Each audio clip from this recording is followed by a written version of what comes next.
Awesome. So, hey everyone, welcome Daniel Huizinga. We are talking today about grassroots strategies to boost your workplace financial well-being. And Daniel and I got connected through a mutual friend. And you have recently, or over the course of your last like maybe 5 to 10 years in your career, have had this verve for advancing personal finance and financial literacy in the workplace. So I just wanted to talk to you a little bit about that today. So before we get started, I'm going to pass it over to you just to introduce yourself and tell us a little bit about your story and how you got started in or how you got interested in personal finance. Love it. Well, cool. Well, thanks, Laura, so much for inviting me to be a part of this. It's my favorite topic to talk about. So um, I probably could be here for 8 hours, but we'll spare you the whole pitch and just honestly pumped to kind of share what's been working well for me and sharing some of these tips with my colleagues. So short story about me is I grew up in Chicago, lived here my whole childhood, went to college at Baylor University in Texas, and then my first job was in Boston, and then DC, and then back to Chicago for an MBA from the University of Chicago, and then I've been working in Chicago for a few years since then. And my whole career has been at a few different consulting firms. So for me, really the personal finance kind of aspect started when I just found colleagues who were also into this stuff, and it's not at all our full-time job, but we really wanted to like help people around us understand this stuff more clearly. We had generally like companies with great retirement benefits, but even when they're great, they're still kind of complicated, and part of that is just the fault of the tax laws that we have. And so we constantly got questions from people, and really just found, I think, what has worked incredibly well as a way to help others navigate these decisions. So for me, it's never been a full-time career, but it's just been, I'd say, my biggest free time hobby for my entire career is just personal finance. And then Awesome. And yeah. when we talked before, you talked a little bit about just like your family upbringing. I want to hear a little bit about because so many people that we work with, obviously, everyone has their own financial journey, grew up in different homes with different values around money. So just curious about what that experience was like for you, like where you Hmm. got started from and some of the key like memories or key beliefs that you formed over the time that you grew up around money and around personal Hmm. finance. Yeah, I think whether we realize it or not, our families play such a huge role in the way we think about this stuff. And so it's helpful to look back at my childhood now, knowing what I know, and think about what are the things that I just assumed were normal. Yeah. So for me, I think a big part of it is my dad worked his whole career on the technology behind 401ks and employer benefit Cool. programs. And so for me, like, overhearing his conference calls or like, hearing about his Right. work, like these terms just were second nature to me. And so then I think it was surprising when I started my first job and realized, oh, some people have no idea like what it even means to save for retirement. Um, Whereas like I had an IRA in college already, and I had been building a credit score since high school, and so like things like this that Yeah, to me totally. are normal. Just I think I realized I had an opportunity to very quickly share that knowledge with other people. Yeah, it's funny because whenever I hear different stories, it always sparks like different thoughts that I had. You know, my parents were very working class people, very scared of the stock market. So we were like master budgeters. Like my Mm, mom was just like, tooth and nail, budget to every dollar, but was like, scared to invest in the stock market. My dad actually worked at Home Depot and had an opportunity to buy Home Depot stock when it was like $20 a mm, share. mm-hmm. They never did because they didn't know how to do it, and it's like obviously no fault of theirs, but it's always interesting to hear, and that kind of just led to my own weirdness around like how do I put my money into the stock market? Do I? Is it fine? Which just led to me basically avoiding it as a fellow consultant myself. Starting off, I was like, okay, well, I'll work on this later. I'll work on this later. So I think it's so awesome that you kind of took this like personal interest and created kind of this grassroots personal finance club. And I would love to hear about what that process was like in building it and growing it to the place that it is now. So I would love to hear some of the numbers. It sounds like it started off with you and a couple buddies, and I know that it's expanded pretty big throughout the organizations that you've worked for. So would love to hear about that journey. Yeah, I think the biggest thing I've realized is it doesn't take much to get people to join. I think a lot of other topics, perhaps, like you really have to convince people this is worth it. And for these things, I've just been amazed. Like once you create the structure, like a button for someone to click and follow your emails or join your Slack channel or whatever your company has for this stuff, like people just flood in because they really are all looking for someone they can trust to just bounce ideas off of. And they're not sure kind of like who they can trust in the market for this. And there's people trying to sell them things all the time, and they're not really sure like whose advice they should be listening to. But people talk about things with their colleagues all the time, not just over the water cooler, right? The stereotypical kind of phrase for this, but like when you have a question, even in training about your benefits, usually you like turn to the person next to you. Like, what are you doing? What % did you put? Like, did you enroll for this thing or not? And so like we wanted just to create a structure where like there was some club that you could go to for this. And so I think the first company I started it at, right, it was just a few of us. We did presentations like in our local offices in person. I remember one time I did a presentation and 3 people came. So like, it took a while for us to kind of find the right way to promote and like, and get people in the room. Exactly. And people are busy and all this stuff, right? And so like, you're trying to think like, what are the times that work best? We realize like Fridays around lunchtime are typically the best times because like people are starting to wind down. They're like willing to spend an hour investing in themselves. And I think within a year or two, we had a few thousand people every year who would come to an event with a team of maybe 5 or 10. The team kept growing. And then by the time I left, maybe 2 something years in to go to business school, it was incredible. We had 100 people volunteering, doing several presentations every week in different offices, and we had all different teams building content and coming up with ideas, and had a ton of things going. And when I left, it was 29, the first full year of kind of like running nationally with that whole team. We had more than 20,000 people attend an event. Amazing. And it was really cool to see. I'm at another company now, and we launched just a few months ago. Already more than 2,000 people have signed up and joined, and every call we do, 300 something people come. And so it is cool to see, like, you just send out a Zoom link, you tell people about it, and the demand is there. And, none of us are getting paid anything, right? It's just it's important. And clearly people find it helpful so far. So it's just been a really rewarding thing for me. Well, there's 2 things that you said that from like my background being like a change consultant or a culture, expert is like, finding the right time to do something that works for people, right? Like that's culturally appropriate. Like I know in the consultant space, Fridays are usually consultant days, where you get together with your colleagues. You're not necessarily client facing.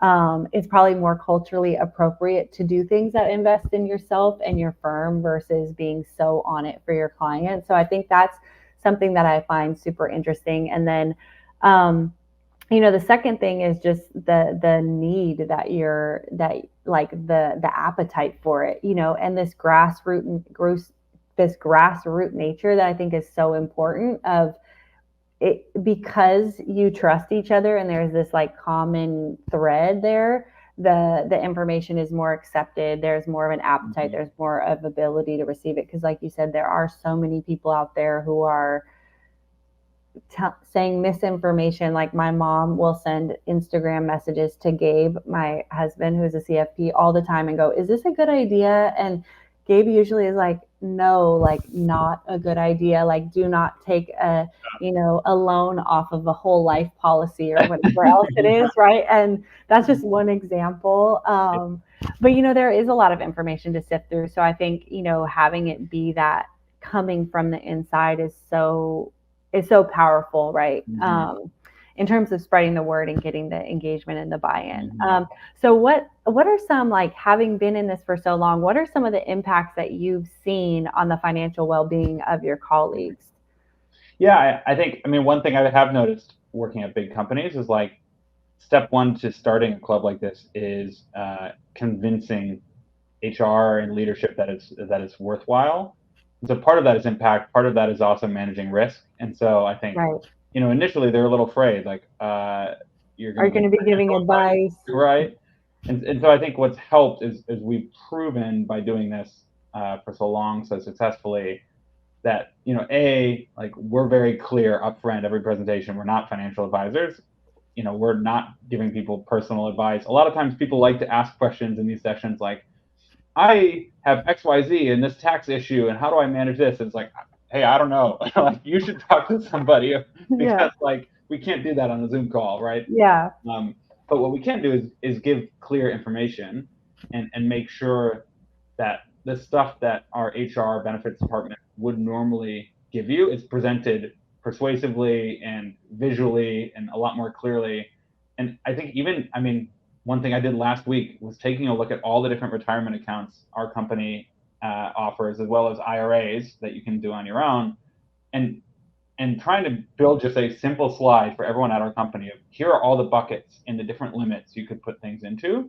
Oh, And we have a nice. team of 20 volunteers now who help me brainstorm like what are some ways we could better color code or do the arrows or make things clearer on like how Yeah. this framework works.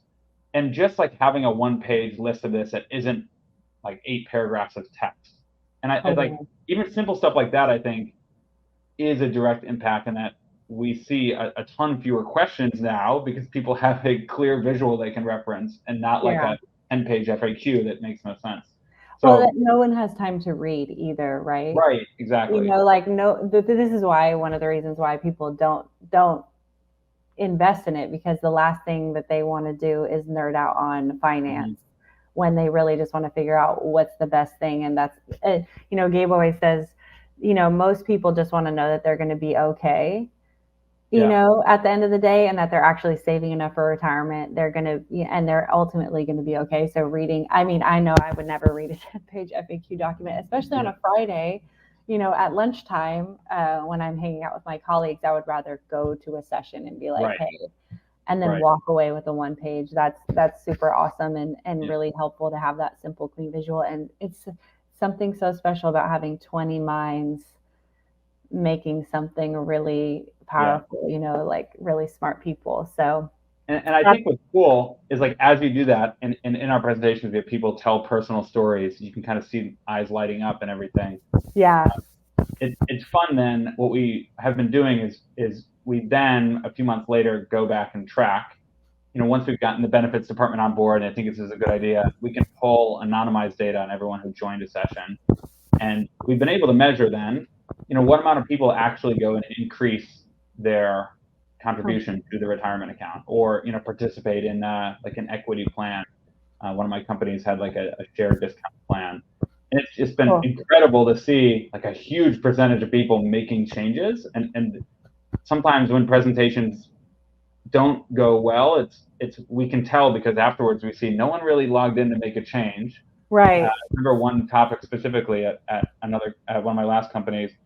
We were realizing like we weren't actually having the impact we wanted, and so we allotted an extra 5 minutes at the end to like screen share and like go through, hey, here's how you do it, like do it with us. And then of course you see like 90% of people afterwards are like actually enrolling in the program because they can click through it with you, and it's not like another thing on their to-do list. And so then we go back to the company and say we drove X million dollars in additional enrollment in the programs, which they know also affects retention and happiness and all this Absolutely. Stuff. Yeah. And financial wellness is such a big topic right now. I feel like in the workplace, so many people, especially with like inflation and market volatility, especially the last couple of years, people are really feeling that their purchasing power is limited. So it's like, what other ways can I make my money work for me? That's really cool. I mean, the increase in benefits, obviously, and then the personal impact is one of those things where I've personally benefited from that. When I started dating Gabe, I think I told you this when we talked last, was signing up for my employee stock purchase program, which I had no idea even existed until one of my leaders, thankfully, had mentioned it in a all hands call. It was like, if you're not taking advantage of this, you should be. And I was like, where do I go? How do I do it? And Gabe actually walked me through doing it. So it's like I logged in and he was like, here's the answer to this question. Here's the answer to this question. This is how much you want to contribute. And it's like something that once I did it, I wasn't even aware of it coming out of my paycheck, and it grew.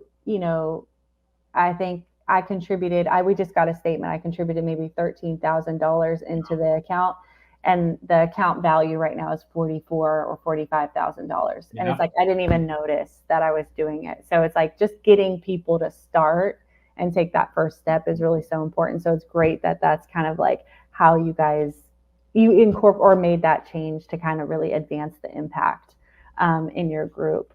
So I'm curious, like, what are some of the key strategies you use that you felt like actually helped increase?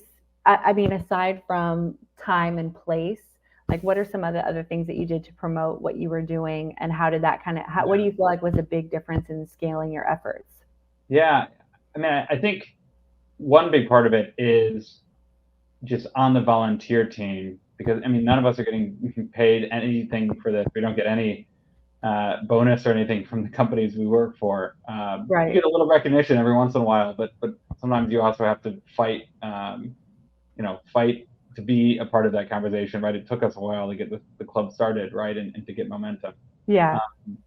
And so I think like one key factor that works really well is we have this startup culture of whatever the team of volunteers is that decides they want to help with this stuff. Like we're all on a channel and we have some type of regular planning call to work together. And what's fun is on that team, just like our attendees, I mean, we have everyone from senior partners to, people 1 or 2 years out of college. We have, consultants, we have executive assistants, we have people on the HR recruiting teams. And the unifying factor here is among all these different dimensions, like we care about this topic. And I think in every sense, the diversity of that team helps us to really make the content better, because what seems very clear to me growing up with this stuff, like someone's able to say, actually, that's really confusing. Like, I don't get why that arrow goes here. Like, shouldn't you do this first? And like, wait, I don't get the difference between this. And suddenly, like, we're constantly pushing to say, how do we make this simpler, but still true? And maybe we should make this 2 slides instead of 1, or like, maybe this is just a boring topic and we really need to bring it to life with someone's story. Like, who's got a great personal story and could present for 10 minutes of this section. And so like that collaborative atmosphere, rather than having like this default of the most senior person presents first or something, it really makes it hit home better and makes it feel authentic then to the thousands of people who attend all the events. Well, and it sounds like, and I'm sure this took time as well, but it's like the key takeaway that I'm getting from what you're saying is like having people within different departments and at different levels within the volunteer group is one thing that's going to help maximize the reach, because you have individual advocates in each of those places. You have leaders who are on board. And of course, some people will literally just go because the leader said, and is like, hey, like I said, like I didn't sign up for my ESPP until my leader was like, hey, get in there, take advantage of the resource. And so I think that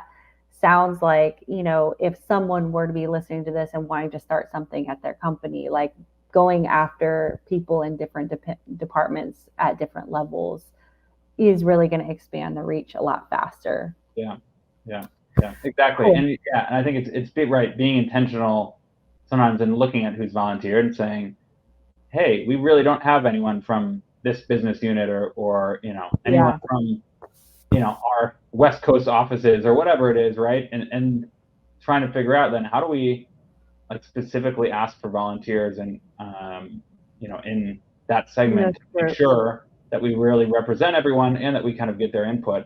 And I think then you find people bring connections that you didn't know exist. And so, for example, I mean, a lot of firms have very big diversity groups and for people of different diversity groups. And so it's helpful in your volunteer team to have members of those groups who can highlight, hey, we could do a presentation at the conference or, at our next like quarterly call or retreat or something. And some of those have been our most successful events because people are already kind of disconnected from work for a few days or like focused on on networking, self-improvement, and it is the perfect format to do some of this. And Yeah, then that's for us awesome. too, it's helpful to find people who joined the company in the last 6 months and say, what did you not like about orientation? And then we can really think about, like, in the first 2 weeks, what can we do to make sure we target people right away and help them know they have a resource, and a lot of these questions have been asked before. They can search our channel now and see right away the answers they need. And it takes, I think, the burden off the benefits team that has a million things to do for compliance and kind of managing all these programs so that we can keep offering them, and allows us to, I think, provide help, but also make a lot of new friends along the way. It's a good networking thing too, just to meet other people around the country who love this stuff. Absolutely. I want to touch a little bit on like the relationship between your group and HR, because I know that HR is very like compliance driven. They want to make sure that they're not, again, like giving financial advice, like you said earlier. Like, how did that relationship evolve over time? Yeah, I think, like I said, I mean, initially they were a bit skeptical. I think what helped avoid some of that skepticism for us was we worked with them to define the disclaimer we were going to share and made sure they were, very confident that we were being clear what we were not doing, and also clear that what we were doing didn't represent the company. Right? We wanted to highlight, like, this is not our job, and you can't sue the employer if you're unhappy, right? I mean, we are just helpful, friendly employees who are sharing our thoughts, but this isn't an official position. But then I do think what helps is for our first few presentations, we sent the presentations a week or two ahead of time to our HR department just to look through and make sure, is there any mistakes, or is there anything we're getting wrong?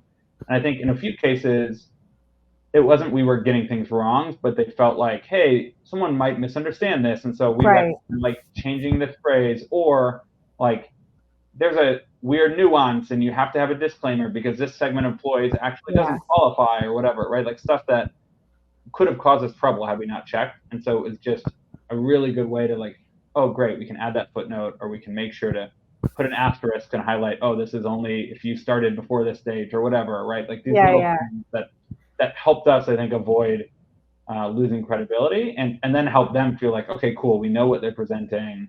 Like, they're not crazy people saying, go invest in Bitcoin, all your retirement or whatever, right? On behalf of X firm, Exactly, right. So. Yeah, totally. That's cool. So it's like, I think the key there that I'm getting is just like building a positive relationship, like an inclusive relationship, a collaborative relationship with your partners and people who it involves, right? And so I think that's another probably key to success here, is making sure that you have good working relationships with the people that you need to, in order to keep this running and running well and is helpful for people.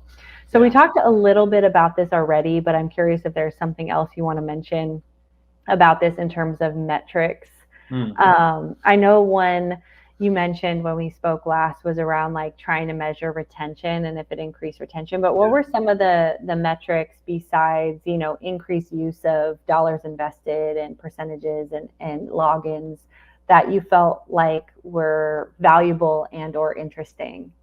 Yeah, I think the retention one, is a hard one, and it's hard to prove because you can't prove exactly why someone left, and often it's a lot of reasons together, right?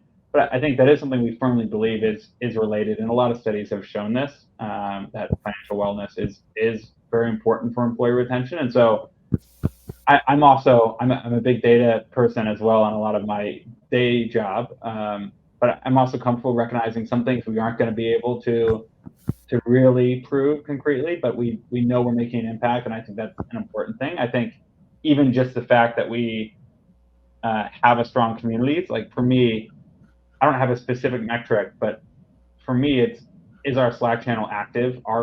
If someone posts a question, how long does it take to get answered? And I can tell you right now, it's like 2 minutes.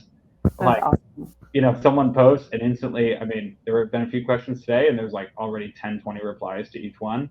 And so that to me is like an implicit metric of, for me and for everyone else, of, if I put something here, I know I'm going to get an answer quickly. And it could be a mailbox where I get an automated reply, and in 4 days I get a boilerplate answer. Like, you get real kind of perspectives, not just from our volunteers, but from tons of other people who just like sharing their perspectives. And so I think that's a big thing. We also do a survey every year just on satisfaction, like Okay, cool. how helpful were our presentations. And, if we're getting not great scores on certain presentations, or people have ideas of ways of things to improve, that's helpful for us too. I mean, it's very simple, but it lets us know, like, this one didn't land that well, or like, people were hoping for XYZ and we didn't really give it to them, so like, let's try to do it again next year, but Yeah. more specific, or like bring in some other perspectives to make sure that the stuff we're sharing is more holistic. So a lot of those little things, I think, put together, that you kind of get a sense of, like, is this really making an impact, or are we needing to kind of reset and think about, like, the messaging we share.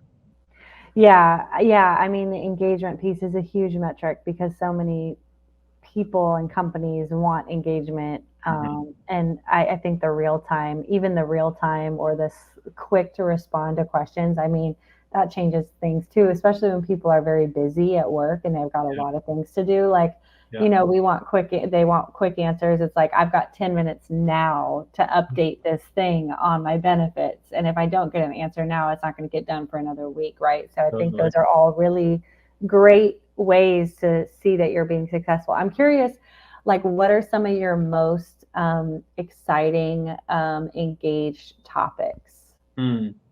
Yeah, it's a great question. I think it always starts with focus on company benefit stuff. And so, like, we know we could get hundreds of people if we do one on retirement saving specifically, with our company's benefits, or at my last firm that had an equity purchase plan, like walking through how that works.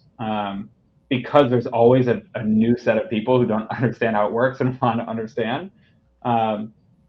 And I think, like, once we kind of get a cadence of those things going, it's been fun to see as we expand into other topics that people are passionate about, like what piques people's interest. And so there's always a strong contingent of people who are interested in financial independence. And so we had a presenter recently who shared his whole model on the whole FIRE, financial independence, retire early movement, and his projections, and how he is excessively rigorous on saving money, and how he has side hustles on the weekends to get extra income. Wow, so that is awesome. That vulnerability, I think, gets a lot of people excited, because it's like you're grabbing coffee with this person, but 100 people get to do it at once. And so it's really, really helpful. I think, it's been fun. I mean, we do all the standard topics at this point. Like, people present on tips on buying a house, or like optimizing credit card points, or how do you make a budget if you've never done that before? Like, what does it mean to start investing? Like, I don't even know what stocks or bonds are. Like, let's talk about, like,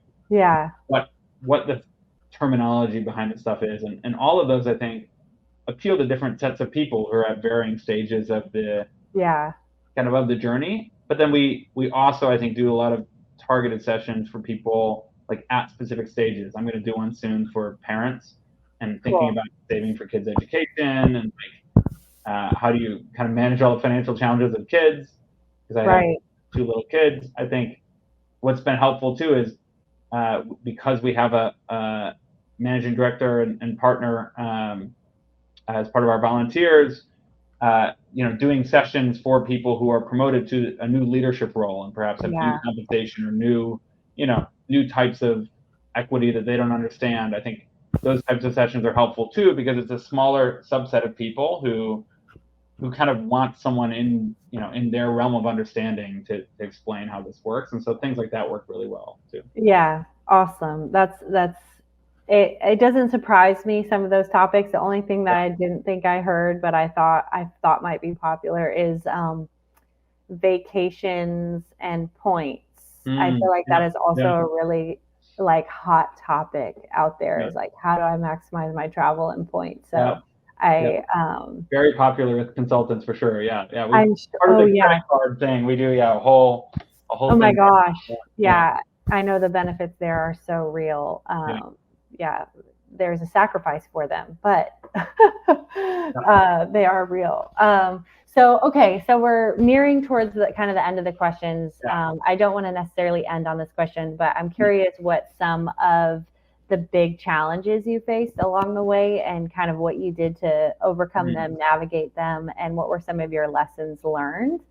Yeah. And maybe we can make it even smaller than, we can have a macro, but also like, even in this last year, what were some of the challenges of these last couple of years? Yeah.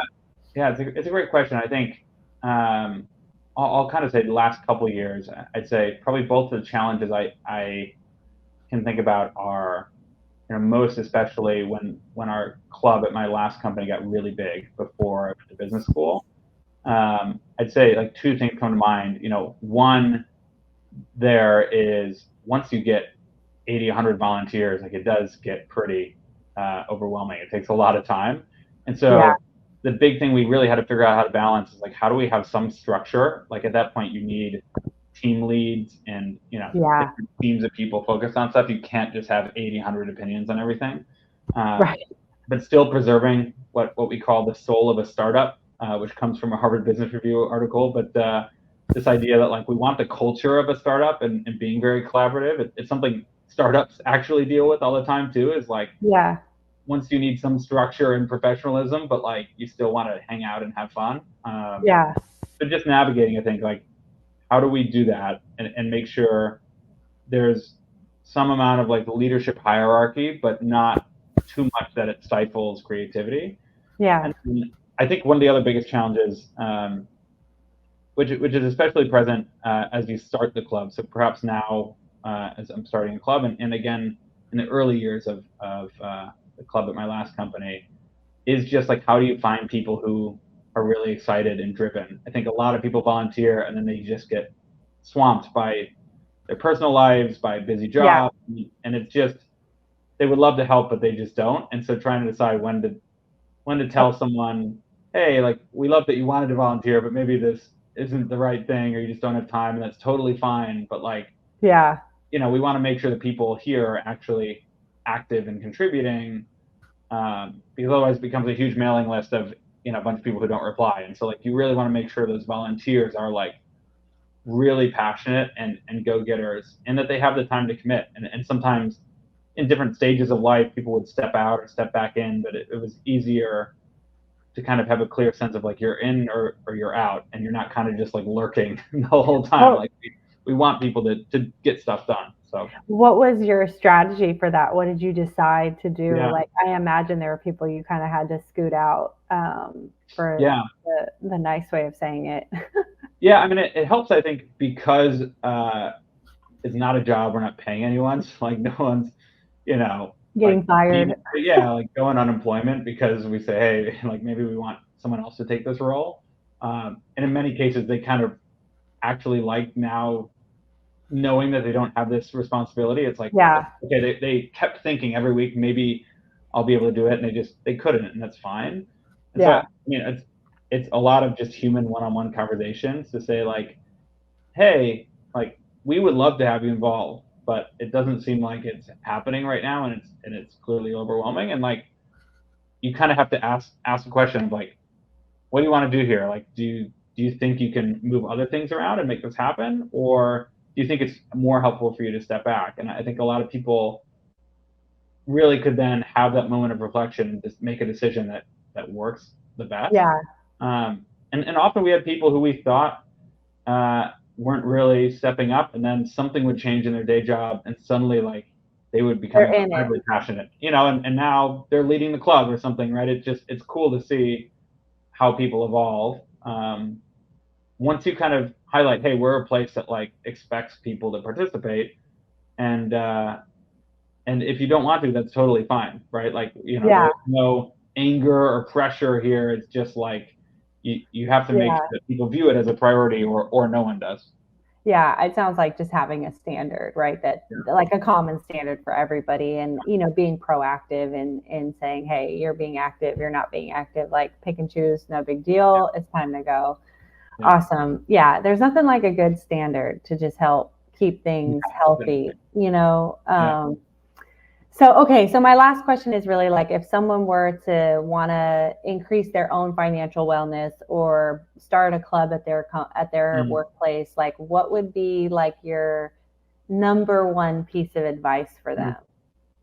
Yeah, I think my number one piece of advice would be, it's easier than you think. It just takes like a little bit of admin to like email and ask somebody and say like, hey, can we do this? Usually companies have clubs and all this other stuff. And so like Yeah. my biggest advice is like send the first email. Like find Yeah. whoever the person is and just say, hey, I'd love to start a personal finance club and do XYZ. How do I do that? Like Yeah. they'll be like, oh, you do this and fill out a form, or then you get a page. You'll have to, create a little description here or whatever. Like it doesn't have to be huge and successful on the first day. Like it took us a long time to scale to where we were, and it was a lot of kind of ad hoc presentations. And Yeah. you can start with one topic. You can start with just your company's benefit plans and kind of highlighting some of that stuff. There's a lot of content you can draw out there. I mean, this stuff is free and easily accessible, and there's a lot Yeah. of resources to leverage, right? And you don't have to like get too ahead of yourself. Like we need a presentation on every topic before we can launch. But even even if you do an event every 3 months where you just kind of share maybe the 10 or 20 slides that you put together on like how your company's plan works and why it's beneficial to you, like Yeah. To that join. goes a long way, right? And Yeah. also if anyone ever wants to reach out, happy to share templates ideas too, right? Like we're not protective about this stuff. It's not copyright or like trade secrets. It's publicly accessible information that we've made clearer because we think this is an important mission, and we're not trying to make Yeah. money off this or sell it to anybody. It's just like, personally, I think the world should be doing more of this, and Yeah. for a number of reasons, the financial industry is incentivized to not give away things for free, and so my goal is just to give away things for free and not have my paycheck depend on it. So that's kind Yeah. of the Absolutely. philosophy I follow. Well, I think there's an element that you're talking about too that just invokes a level of trust that is Yeah. missing, right, from the financial industry that I think a lot of people are so hesitant to, especially if they don't have a background Yeah. or they didn't grow up in that type of environment, right? They want to be able to trust the person that they're getting advice from. And so it sounds like the number one piece of advice is to just get started and to just go for it. And it doesn't have to be a big built out plan. It can just be one email, one slide deck, one collaborator, and just go for it and see how it evolves. And that's really the essence of grassroots anyway, is just get Yeah. it started and build it from the ground up, right? And so really, really appreciate all of your thoughts and your insights and your practical tips. It has been an amazing conversation, and really appreciate you taking the time to talk with me and get this recorded. Likewise. Well, good. Well, I love all you're doing as well, and really glad to be a part of it. So thanks so much.